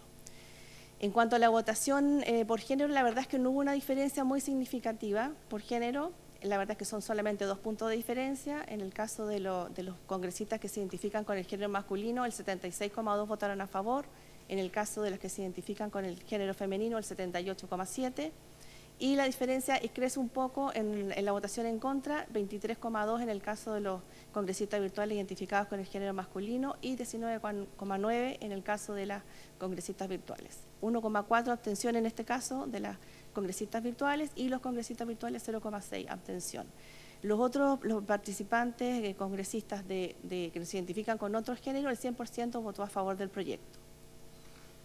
Por rango etario hay una variación más importante en cuanto a la votación, puesto que a menor medida nosotros trabajamos con 4 tramos de edad de 15 a 29, el 95,8% votó a favor del proyecto y este porcentaje va bajando de la aprobación a medida que avanza la edad de los votantes. En el tramo de edad de 30 a 44 años es de 86,4% a favor. En el tramo de 45 a 59 años, 73,7% a favor.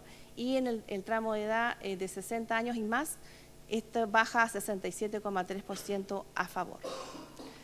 Publicamos en este caso en el proyecto 4 preguntas, son preguntas cerradas, son preguntas de si apoya o no apoya o comparte el proyecto. Y la primera pregunta es, ¿apoya que se cree un nuevo sistema para financiar los estudios en la educación superior sin participación de los bancos? El 82,9% votó a favor. no veo el número, 16,7 en contra y 0,4 se abstuvo. La pregunta número 2, ¿comparte la propuesta de eximir de pago a quienes perciban rentas totales anuales menores a 6 millones de pesos? El 65% votó a favor, el 32,9 en contra y el 2,1 se abstuvo. La tercera pregunta, ¿está de acuerdo con que el FES financie un cambio de carrera, hasta un cambio de carrera, que es lo que se propone? El 64,3 votó a favor, el 31,1 en contra y el 4,6 se abstuvo. La cuarta pregunta, ¿aprueba que se condone parte de la deuda a los actuales deudores del CAE, Fondo Solidario y Corfo? El 72,9 votó a favor, el 26,3 en contra y el 0,8 me parece se abstuvo. Sí. Nosotros los comentarios que recibimos sobre el proyecto, en este caso fueron 188, y los procesamos dividiéndolos por comentarios positivos, es decir, comentarios que aprueban el proyecto en general o alguna de las medidas en particular que se proponen, comentarios negativos, es decir, que están en contra del proyecto o que manifiestan algunos conflictos, problemas que podría causar el proyecto de ley o alguna consecuencia negativa. Y finalmente, con recomendaciones de cambios que los congresistas virtuales proponen introducir al proyecto con la finalidad de mejorarlo o de potenciar su aplicación. Los comentarios positivos que recibimos, los primeros tenían que ver con, se vinculaban con el derecho a la educación. Por ejemplo, se decía que para que una sociedad se desarrolle, los sistemas de educación deben ser equitativos e independientes del nivel socioeconómico del estudiante. El forzar a estudiar mediante créditos bancarios fue una mala política pública y no un problema del estudiante. La responsabilidad debe ser del Estado. Bueno, ese es uno de los comentarios que se recibió en relación a este tema. Otros comentarios positivos valoraron la eliminación de las instituciones bancarias del nuevo sistema de financiamiento, principalmente porque consideran excesivos los intereses cobrados. Voy a leer solamente el caso de abajo, que dice, voy en la cuota más de 200 y me siguen faltando más de 100. Es totalmente necesaria esta ley, se debe eliminar el CAE. Yo ya pagué lo que se me prestó, pero por culpa de los intereses usureros e impuestos tengo para varios años más pagando. Estoy al día y me esfuerzo mes a mes para pagarlo. Otros comentarios positivos fueron apoyar que el FES permita financiar un cambio de carrera porque los jóvenes deben decidir en forma muy temprana sobre su futuro. Y así se manifiesta esto cuando uno sale del colegio, sale con muy pocas herramientas y muchas veces entra en las carreras sin conocerlas, o peor aún, por presiones del grupo familiar. Sí, solo en el primer cambio. Esto es normal, ya que muchos estudiantes salen de los liceos sin la claridad y o madurez para elegir una carrera para toda la vida. La siguiente. En relación a la condonación de la deuda a los actuales deudores del CAE, del Fondo Solidario y del Corfo, hubo congresistas que se mostraron a favor y señalaron, bueno, voy a leer los testimonios, la verdad, mi hija no se pudo titular porque no pude continuar pagando la universidad. Hoy egresada y no titulada, lo que va en desmedro de pagar su deuda y posibilidades de encontrar un trabajo mejor. Mi madre tiene una deuda CAE que no puede pagar, le diagnosticaron esclerosis múltiple y no puede trabajar, solo tiene la jubilación mínima. Es realmente necesario que su deuda no se pague, ella no puede pagarlo. Continúa, por favor. Los comentarios negativos provienen de los congresistas que obviamente votaron en contra del proyecto y advierten sobre ciertos riesgos que podrían dificultar el acceso a estudiantes de bajos recursos a las universidades. Si las instituciones comienzan a depender más del FES, los beneficios actuales de gratuidad para los estudiantes más vulnerables podrían verse comprometidos o diluidos. El proyecto podría generar efectos colaterales, especialmente en las universidades privadas, que podrían optar por no adscribirse o limitar los cupos bajo este nuevo esquema de financiamiento. Esto podría eventualmente disminuir el acceso de estudiantes de bajos recursos a dichas instituciones. También dentro de los comentarios negativos, algunos congresistas se oponen a cambiar el sistema actual de financiamiento y también señalan que los deudores deben cumplir los compromisos adquiridos. Y así señalan, este tipo de legislación solo promueve el no pago de las deudas de educación superior, dejando ese cargo a la ciudadanía. Además, se burla de quienes sí hicieron el esfuerzo de pagar su deuda. Si los bancos no han logrado que se les pague lo adeudado, con este sistema aumentarán los morosos, porque muchos jóvenes de esta época creen que se les debe dar de todo sin ninguna responsabilidad por lo que el Estado les otorga.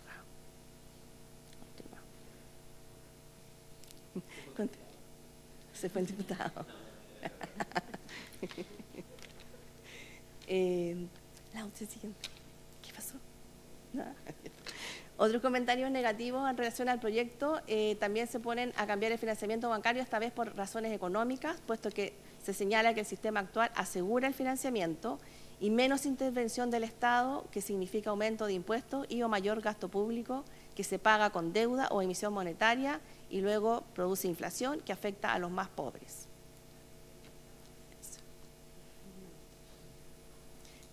Otros comentarios negativos tienen que ver con que se plantean en contra de la condonación de la deuda de los deudores del CAO, del Fondo Solidario y Corfo, y señalaron que solo debería condonarse la deuda a los que están al día. La condonación debería ser siempre enfocada a los que van al día o ya pagaron su deuda. Cuando hay interés en salir de esa deuda, se ve reflejada en las mismas cuotas canceladas. La siguiente. Finalmente, hay recomendaciones que plantean los congresistas virtuales. Una de ellas tiene que ver con que este sistema de financiamiento no aumente el tamaño del Estado y también que se dé mayor apoyo a las carreras técnicas. Así dicen, por ejemplo, debería ser un sistema que sin aumentar el tamaño del Estado con una agencia administrativa especializada, lo administren entre el Banco del Estado, el Servicio de Impuesto Interno y la Tesorería General de la República. Y deberían estudiar la posibilidad de apoyar de mejor manera los niveles técnicos. Hay demasiados profesionales universitarios que no encuentran trabajo en su especialidad y se ven en la necesidad de trabajar en cualquier cosa, aunque no tenga relación con sus estudios. Los congresistas virtuales también se refieren a la gratuidad, a formas alternativas de devolver el financiamiento recibido y a fijar límites al monto a ser devuelto. Por ejemplo, se refieren a que debería ser la educación gratuita para los hijos cuyos padres ganan menos de 1 millón de pesos. También señalan que los profesionales podrían devolver parte de lo financiado con dinero, digamos, y el resto con trabajo solicitados para el Estado. Otro congresista plantea que los que hayan pagado más de lo que les costó la carrera no deberían pagar más y que lo que les falta pagar, que solo paguen eso sin intereses y en cuotas que no superen el 7% de su sueldo. Finalmente, también los congresistas se refieren a la condonación de las deudas de crédito fiscal, crédito con aval del Estado, Fondo Solidario y Corfo, y recomiendan que haya una mayor fiscalización por la posibilidad de que se aporte información falsa al postular a los distintos beneficios. Debería hacerse un análisis exhaustivo por un organismo autónomo de la situación de cada deudor para determinar si procede o no que se le condene el CAE, el Fondo Solidario y o Corfo, porque hay deudores que sí pueden cancelar lo adeudado. Esa es la última, me parece. Sí, esa es la última. Bueno, esta es una nube de palabras de lo que se habló en Congreso Virtual. Muchas gracias por su atención.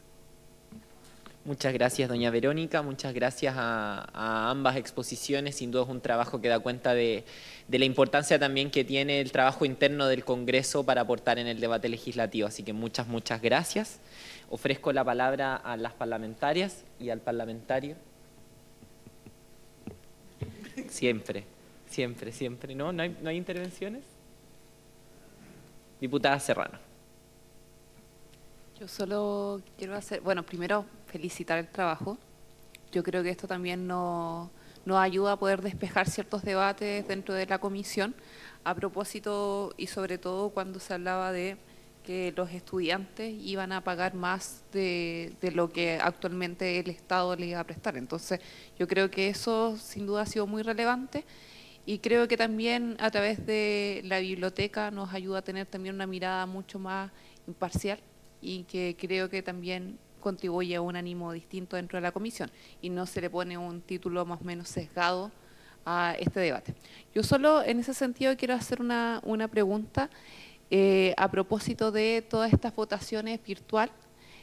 ¿Cuál es el nivel de participación que comúnmente se tiene respecto a algunos proyectos de ley y si este ha concitado mayor atención respecto a otros? Solo esa pequeña duda.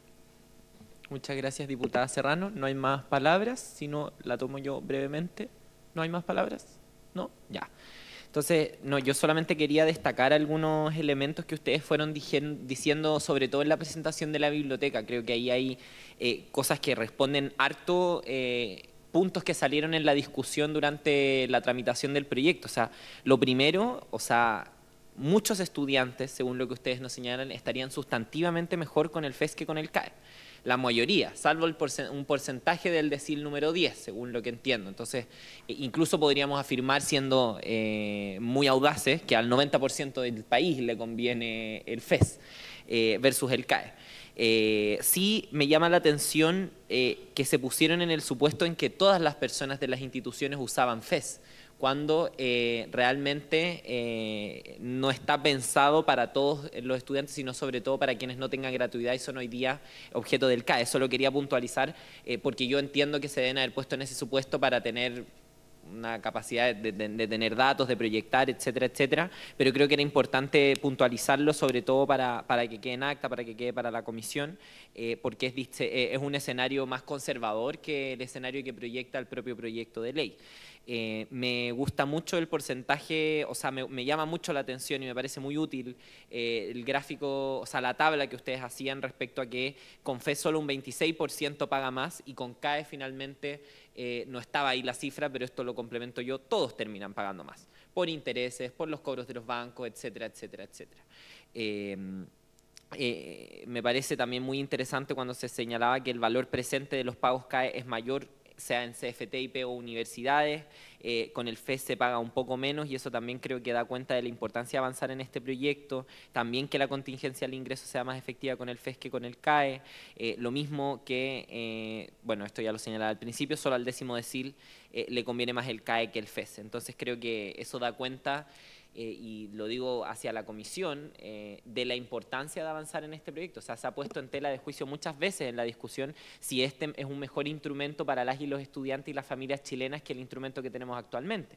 Y es evidentemente, según este estudio que nuestra propia comisión encargó, que el FES es un instrumento mucho más conveniente, mucho más justo y menos abusivo para las familias chilenas. Y eso yo creo que es algo importante tomar en cuenta para la votación de mañana. Eso es todo lo que yo quería señalar. Ahora el diputado Badilla tiene la palabra. Sí, permítame, Presidenta, discrepar con usted en el sentido de que esto es mejor.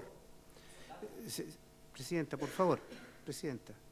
Si usted me permite dar mi opinión, tengo una opinión muy distinta a la que está escribiendo usted, porque no puede quedar la sensación de que como comisión estamos de acuerdo con que esto es lejos mejor que lo que existe. Puede ser mejor, pero no tan sustantivamente como usted lo plantea. Y eso, Presidenta, hay que tenerlo siempre presente, que su opinión no es la opinión de la comisión, ¿ya? Porque lo que no puede ocurrir es que después salgan diciendo la comisión está... No, yo no estoy de acuerdo con lo planteado. A mí me siguen asistiendo, y con todo respeto a los profesionales de la biblioteca, que respeto mucho, sé que hacen un trabajo serio, responsable, pero a mí me siguen asistiendo dudas no menores respecto de qué es lo que es más caro hoy día, ¿ya? Porque hay algunos invitados que han planteado lo siguiente, que esto podría ser 40 o 50% más caro que lo que hoy día están pagando. Son exposiciones que aquí se han hecho, ¿ya? Yo no puedo descalificar lo que ustedes han planteado, pero a mí me siguen asistiendo severas dudas de que esto realmente sea mejor que lo que hoy día tenemos. Y repito, Presidenta, la opinión suya es su opinión personal, no es la de la comisión. He dicho con todo respeto, Presidente. Muchas gracias, diputado Badilla. Solo aclarar que yo pedí mi palabra, como todos los parlamentarios y parlamentarias, y está de más señalar por descontado que estoy de acuerdo con usted. Mi opinión personal es mi opinión en tanto representante, al igual que ustedes, pero como presidenta de la comisión en ningún caso he emitido ningún pronunciamiento en función de... No, me parece muy importante, diputado Badilla. Y solamente precisar que yo estaba comentando los datos que nos aportó la biblioteca, no apreciaciones personales. Ahora tiene la palabra el subsecretario Orellana. Bueno, yo voy a aprovechar el tiempo para responder lo que en la palabra anterior no alcancé, para tratar de abordar el tema de las becas, que lo había hecho por su intermedio presidente el diputado Schubert, pero que de haber tenido algún compromiso ya no está con nosotros. El proyecto no elimina las becas, sino que obliga a reorganizarlas en virtud del nuevo escenario, dado que las becas de arancel, la mayoría se formuló, y en particular aquella que fue de objeto de debate acá, la beca Nuevo Milenio, con anterioridad a la gratuidad. La entrada en régimen de la gratuidad hizo disminuir en más de un 60% el uso de las becas, y se produce el siguiente fenómeno, que era las personas que no adscriben a gratuidad o que no están contempladas dentro de no pueden acceder a la política. Las becas en la mayoría de los casos, en la gran mayoría de los casos, no les aporta el 100% al arancel. Entonces reciben una beca y eso lo complementan luego con otras modalidades de financiamiento o copagan. Y esto da lugar a distintas situaciones. Cuando decimos reorganizar, tratamos de ver cómo eso, del punto de vista, puede ser el escenario óptimo desde el punto de vista del estudiante. Me explico. Supongamos que usted tiene una persona que está estudiando una carrera que es un arancel, voy a poner un ejemplo, ¿no? Que cueste 400.000 pesos, 400.000 pesos mensuales. Y yo le doy una beca por 200. Usted tiene que copagar 200. O va a CAE o copaga directamente y tiene distintas posibilidades.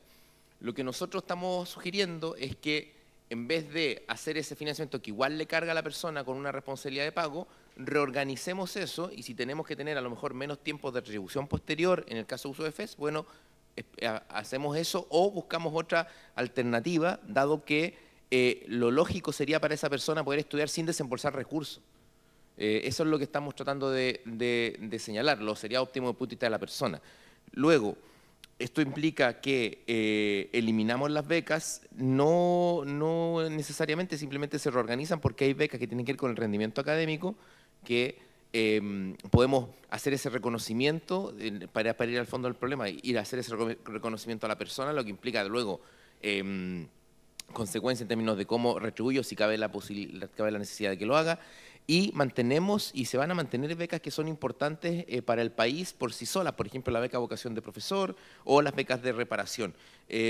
Así que decir que no tenemos ningún inconveniente como Ejecutivo en incorporar en la reorganización de las becas en el diálogo que abramos a propósito de la tramitación de este proyecto, dado que siempre hemos obrado buscando tener la situación óptima para las personas, no lo que sea de la mejor situación para las personas. Y solo respecto del estudio que hace la biblioteca, señalar que saludamos la iniciativa, toda investigación, acá quizás un poco como investigador, en toda investigación uno parte de supuestos, quiero reconocer que el estudio de la biblioteca parte de supuestos que son parsimoniosos en el sentido de que, por ejemplo, parte de la base que el uso del FES incluya el 10º decil.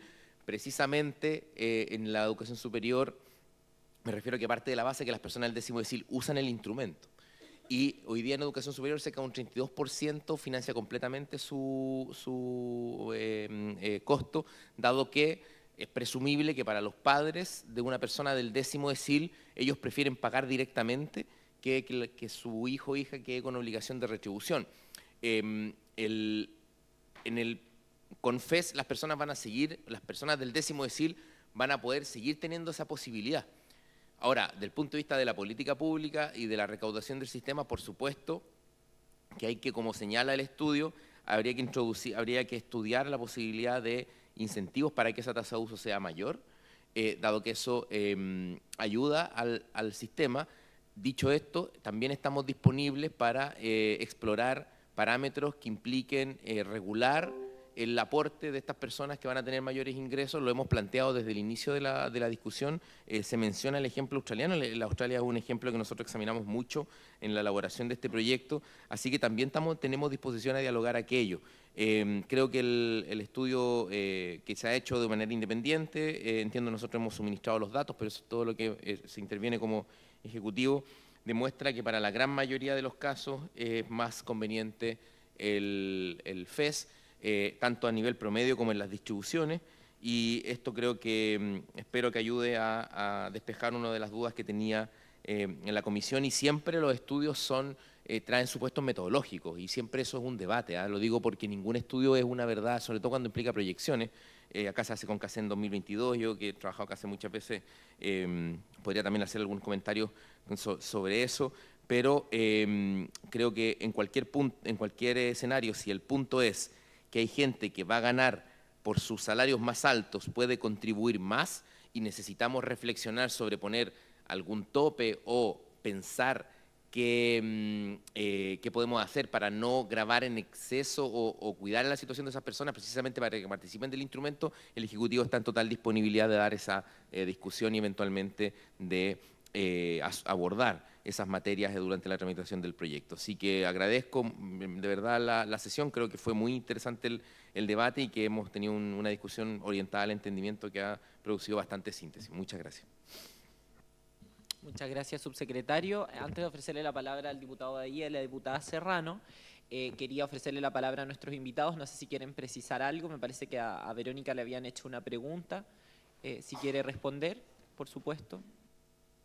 Muchas gracias, Presidenta. Respondiendo a la pregunta de la diputada Serrano, los 700 votos rondan aproximadamente el promedio, usualmente va entre 600 y un poquito más, 700, 800. Hemos tenido proyectos así con mucha participación que han alcanzado miles de votantes, no recuerdo exactamente cuánto, pero más de 2.000, 3.000. Por ejemplo, el proyecto de rodeo, para prohibir el rodeo, el tema de los animales. El permiso postnatal también tuvimos bastante votación. También tuvimos mucha votación con el proyecto de ley que pretendía autorizar el control de los perros asilvestrados. También tuvo mucha votación. Pero en general son proyectos que tienen que ver con grupos y personas organizadas que se convocan unos a otros y empiezan a participar activamente de las votaciones a través de redes sociales principalmente. Esa es como la vía por la cual llegan. Muchas gracias. Aprovechamos de ofrecer nuestra plataforma a la comisión y a los diputados en particular, en las distintas comisiones que participen, para publicar proyectos que sean de interés ciudadano y que podamos nosotros ayudarles a tener información directa de las personas, qué es lo que opinan sobre el proyecto de ley. Gracias. Don Mauricio.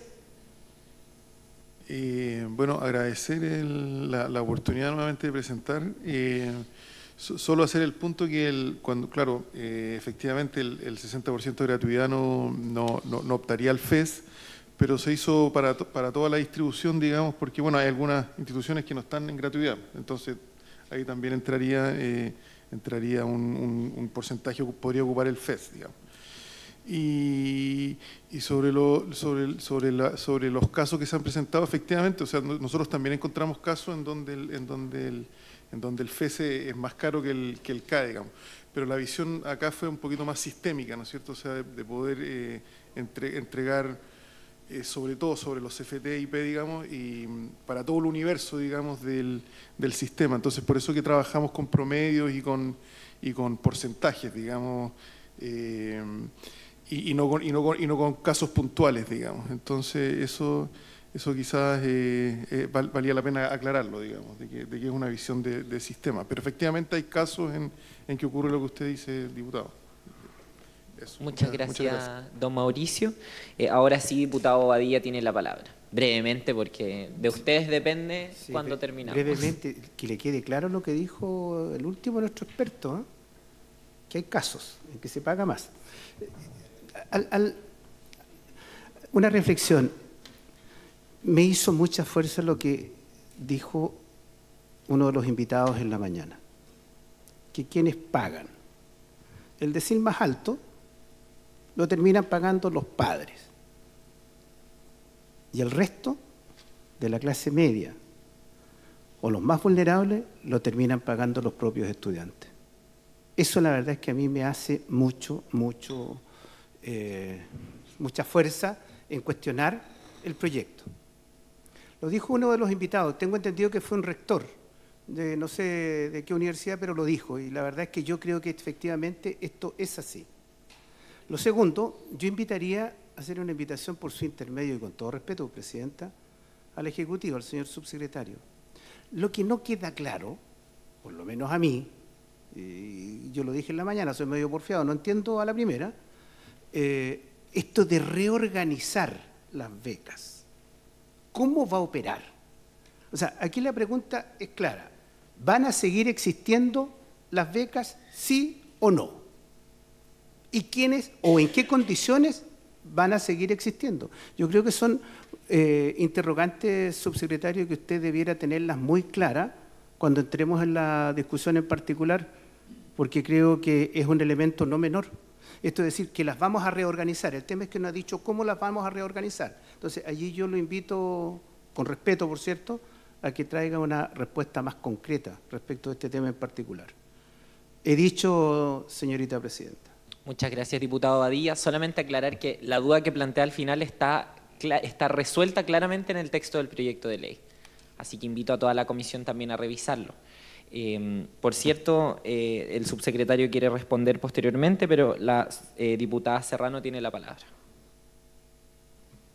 No, yo, muy breve, presidenta. Me dieron ánimos de intervenir, sobre todo con su última intervención, porque yo creo que usted lo está haciendo en el ejercicio también parlamentario. O sea, cuando estamos abriendo acá una reflexión sobre cómo vamos a enfrentar este proyecto de ley, ningún diputado puede llamarle la atención, en su opinión, como integrante de esta comisión. Segundo, yo creo que, presidenta, y también muy inspirada en las palabras del diputado Badilla, yo creo que él está buscando constantemente soluciones más profundas, al parecer. Y cuando estamos hablando, por ejemplo, si él está hoy día cuestionando que los padres van a pagar esto, o por otra parte está cuestionando a los estudiantes que van a quedar también en una situación de desmedro supuestamente, él yo creo que podría aproximarse, por ejemplo, a una idea de una gratuidad. Sin embargo, tenemos una situación donde su sector nos reduce el gasto público y por otra parte también nunca nos aprobó una reforma tributaria. Entonces yo creo que esta tónica, presidenta, ha sido una constante también que la vivimos con la deuda histórica, cuando también nos dijeron, oye, esto le falta más recursos. ¿De dónde se sacan más recursos? Y yo creo que este proyecto, lamentablemente, tuvimos que ver cómo reorganizar una deuda. Y creo que en estos momentos vamos en la dirección correcta con el presupuesto que tenemos. Entonces, si hay más incentivos por parte de esta comisión en avanzar reforma más profunda, bienvenidos sean, pero creo que también con un debate mucho más honesto. Muchas gracias, presidenta. Muchas gracias, diputada Serrano. Diputado Badilla, no vamos a abrir más. No, basta de discutir. Bueno, con eso daríamos por terminada esta sesión temática. Les agradezco a todas y a todos por venir. Espero que este haya sido un espacio muy nutritivo y que sin duda impacte mañana en la votación, en que podamos votar todas y todos más informados, con una posición clara, con todos los argumentos sobre la mesa. Así que muchas gracias por su asistencia, a nuestros invitados, al subsecretario, a los parlamentarios y parlamentarias y, por cierto, a los equipos que han estado ahí todo el día acompañando. Bueno, no hay que levantar la sesión porque esto no era una sesión, así que muchas gracias a todas y a todos.